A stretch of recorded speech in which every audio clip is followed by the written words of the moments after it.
What is going on with the 24-core M1 Max MacBooks? Well, I have some good news for you guys and some bad news, because today we're going to talk about the full performance of these machines, both in some benchmarks and 3D rendering, also video editing and gaming, and get into the mystery of the 24-core. Ever since Apple announced the M1 Pro and M1 Max MacBooks, and we went on their website and saw that there was one configuration on there that they plain out did not mention, everybody had this question: is the 24-core M1 Max chip the actual sweet spot compared to the 16-core and the 32-core, especially on the 14-inch MacBook Pro? If you're already getting 32 gigs of RAM, which a lot of people are, it is only a $200 upgrade over the 16-core, and it has a ton of extra benefits if you go for that, which we'll talk about in just a bit.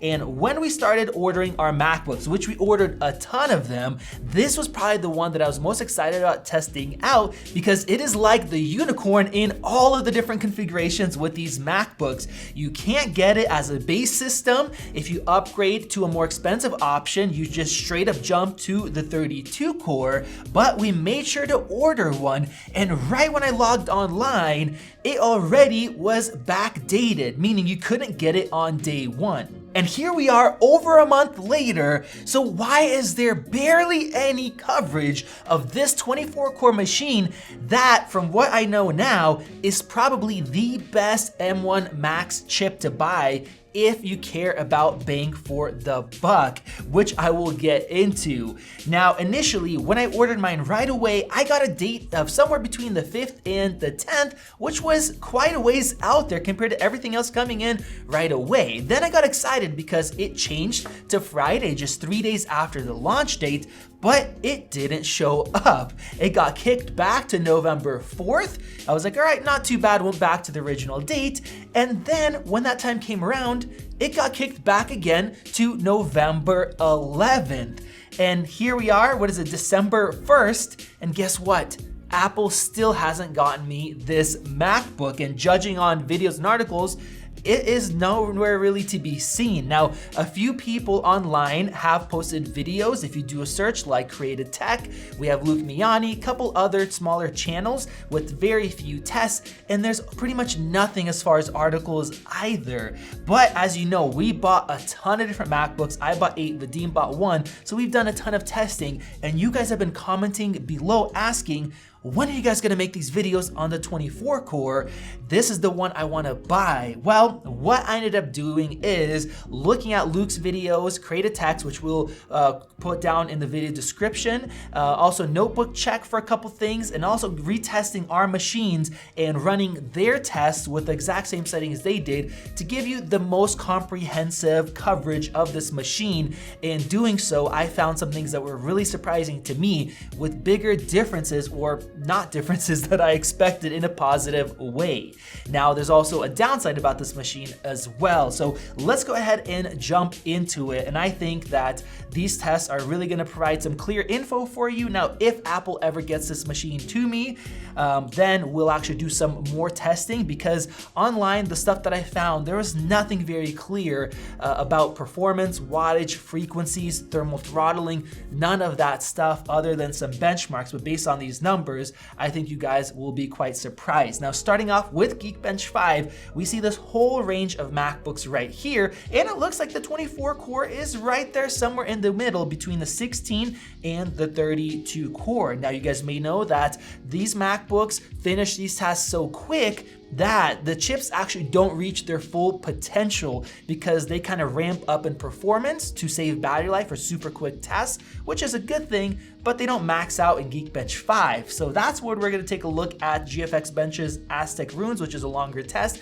It's off screen, so we don't have any limitations for the ProMotion 120 Hz. So I used this specific test. I ignored other results that didn't line up. If we look at the 16-core M1 Pro and then look at the 32-core results from Luke Miani, you see a noticeable performance difference, and then the 24-core is somewhere right there in the middle once again, right? Well, that's not exactly true. Now, Luke tested a 16-inch for the 32 core and a 14-inch for the 24 core.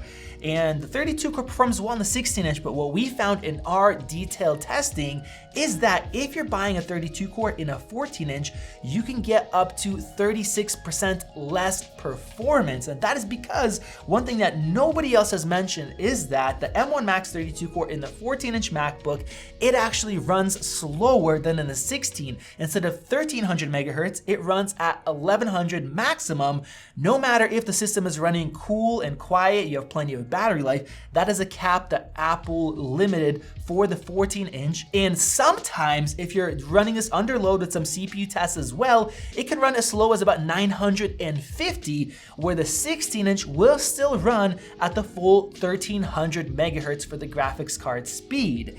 Now, what I did is I added in the 14-inch 32 core. I tested this myself with this model right here, and that one scores 272 FPS. So we're going, instead of going from 242 to 310, which it actually should be 320 FPS if we had proper scaling, we're only going from 242 on the 24 core to 272 on the 32. So that performance isn't that much greater for the extra cost and having the same jump of cores as from the 16 to 24. So already we are seeing that the 24 core is outperforming compared to the 32 core in this 14-inch chassis, and just wait till you guys see the battery life differences. Now, I went ahead and looked at the T-Rex off-screen test, which Luke also did, but instead of him using his 16-inch for the 32 core, which gives it a not fair advantage in this case, I tested my 14-inch model, and this test right here, it's 1080p, so it's a lot more strain on the CPU as well. And when we compare the 24 core in a 14-inch and the 32, look at that, the difference is very, very little. Now, jumping into 3D Mark's Wildlife Extreme, this is also an off-screen test, we once again see that kind of a difference. Jumping from a 16 core to a 24, we have a nice boost, and then looking at the results that were posted online, going from the 24 to the 32 also gives you a really nice boost, but that was a 16-inch model. When you look at the 14-inch, the performance is quite a bit lower. Now we have to go ahead and jump into create a text video, and the first thing he looked at is Tomb Raider. We had 43 FPS, and then jumping to the 24 core, so we have 8 additional cores, we had a really nice scaling of 26 FPS higher. But if you jumped up to the 32 core, instead of gaining another 26 FPS, we only gained 15. Now, if you find info, which I looked up info for the 16-inch with the 32, that actually jumps 27 FPS. So basically a nice linear jump in gaming performance. But once again, with the 14-inch model, the 32 does not scale very well. Now, this is where it gets even more interesting. We've done a lot of 3D testing with Party Tug for 3D rendering. The 16-core M1 Pro took 9.87 seconds, just under 10, which is really fast. And the 24-core scaled nicely to 6.49. We have 8 extra cores. And then I added in my 32-core 14-inch that I tested, and that took 6.02. So we literally are saving less than half a second here, jumping up to the 32 core. Now we're gonna go ahead and jump into video editing with Davinci Resolve, which is very, very well optimized. And Creative Tech, he tested out this 8K project. It's just sample footage from Red's website, and he exported this to 4K H.264. Now the 16-core M1 took 60 seconds. It was really quick. This is also partially limited to the CPU performance, but it maxes out the graphics as well, because that uses it to debayer it and to demosaic the red footage. And jumping up to 24-core M1 Max, that brought it down to 47 seconds. And with the 32-core model, you would think, all right, that's a good improvement. Maybe we'll get another, 13-second increase. But testing it with my system, it only dropped down to 45 seconds. It's only a 2-second difference in export times for all those extra cores, another 8 cores being added. Now, of course, that has a lot of different other limitations, right? We're rendering, we have encoders, which we'll talk about. You have the graphics performance, some CPU, but another test that he did was stabilizing a 2-minute 10-bit clip. I went ahead and I shot a clip that matched his settings exactly with the same camera. Everything was identical. and his 16 core took 60 seconds. The 24 core took 43 seconds, so a nice jump in speed. And my 32 core with the same exact settings and clip length took 40 seconds. Once again, barely any improvement. Now, another improvement, if you say that's not enough of an improvement, well, with the M1 Max chips, including the 24 core, you have double the encoders compared to the M1 Pro, and that can make a significant difference. For example, if you're exporting H.264 footage, which we do all the time, you can do the same thing in 1 minute and 52. And if you're working with H.265 footage, instead of taking 2 minutes and 25 seconds for the M1 or the 16-core M1 Pro, well, you could do it in 1 minute and 22. That is almost twice as fast. If you spend that extra money, which is $200 if you're already getting 32 gigs of RAM, well, you can also support 4 external displays with your system instead of 2, and you have 400 gigabyte per second bandwidth instead of 200, so double the memory bandwidth as well, which does help in things that are very memory intensive. So it's starting to make the 24 core look like a steal of a deal if you want 32 gigs of RAM. Now, he also tested a 6-minute export using that 10-bit 422 TUF footage, and here both the 14 core and the 16 core, well, those take 3 minutes and 10 seconds, whereas the 24 and the 32 take 1 minute and 41, the same exact speed. And now let's talk about the battery life. Creative Tech, what he saw comparing a 16 core to the 24 is after a couple hours of heavy benchmarking, his 16 core had 49% remaining compared to 43% on the 24 core. So you're getting a lot more performance and extra capabilities, not that much difference in battery life. Now, Lumiani tested 3 14-inch machines. Going from the 14 core model to the 16 core was only a difference of about 3%, from 75% to 72.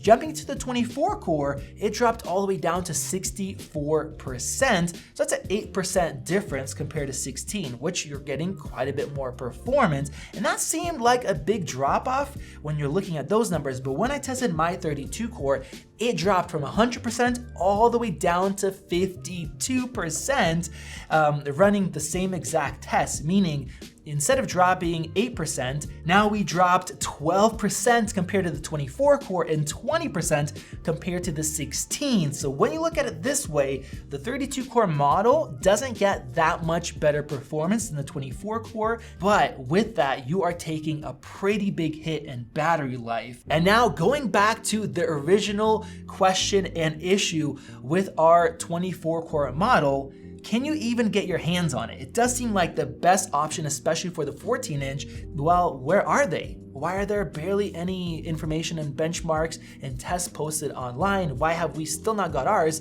Why do 32 core options come quicker than expected, whereas these 24s don't seem like they are? Well, the only thing that I can think of is that Apple is just having really good results with the 32 core options. These 24 core chips, they are made when you have an issue with an M1 Max chip and one of the graphics cores are out and they can't sell you a 32 core, then they will lock up the remaining ones and give you a 24 core. So what if Apple is just prioritizing selling the M1 Max 32 core options because they're having really good results and yields with their M1 Max chips, and there are just not enough 24 cores and they rather make that extra $200? That's the only thing that I can really think of. But you guys let me know your opinions down below. And is it still worth paying another $200 to get a little bit more performance and less battery life for you? Or would you go for a 24 core if you can get one? And let me know if we should still try to get our hands on one and do more testing if you guys are interested in that. Go ahead and click that circle above to subscribe. Check out one of those great videos right over there. Check out our merch down below as well. We would greatly appreciate it. This has been Max, and I'll see you in the next video.